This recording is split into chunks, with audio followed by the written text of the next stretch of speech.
అరణ్యం అంటే శివుడికి ఇష్టం. అరణ్యం అంటే ఇష్టం ఏమిటండి? ఎవరైనా ఐశ్వర్యం అంటే ఇష్టపడతారు, భవనాలంటే ఇష్టపడతారు. అరణ్యం ఏమిటండి?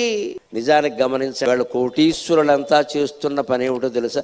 ఫామ్ హౌస్ ప్రతివాడికి. అది అరణ్యమే కదా. చుట్టూ మొక్కలు. అంటే హైదరాబాదులో ఉంటాడు కానీ 2 కోట్లు పెట్టి ఫామ్ హౌస్ కట్టుకుంటాడు. నెలకోసారి అక్కడికి వెడతాడు, 1 గంట సేపు కూర్చుంటాడు, అమ్మయ్యా అనుకుంటాడు, మళ్ళీ ఇక్కడికి వచ్చి 1000 కోట్లు దోచుకుంటాడు. ఇంకెందుకు ఫామ్ హౌస్? అరణ్యంలో కానీ మొక్కల మధ్యలో కానీ మనం ఉంటున్నామంటే ఆ మొక్కల్లా జీవించాలి. ఊరికి దూరంగా ప్రశాంతంగా. ఇది విచిత్రంగా ఉంటుంది నాకు. ఏమో అక్కడే ఎందుకు ఉండలేకపోతున్నారండి ఎవరైనా?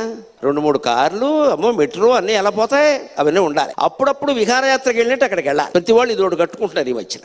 శివుడు అలా కట్టాడు. ఆయనకు నాటకాలు ఆడాల్సిన అవసరం ఎప్పుడు తోటలోనే ఉంటాడు. తోట కాదు అరణ్యం. అరణ్యంలో ఉంటే ప్రయోజనం ఏమిటంటే రకరకాల చెట్లు, రకరకాల పక్షులు, వాటి జీవన విధానాలు చూస్తే ప్రశాంతత కలుగుతుంది. ఇలా కూడా బతకచ్చు కదా.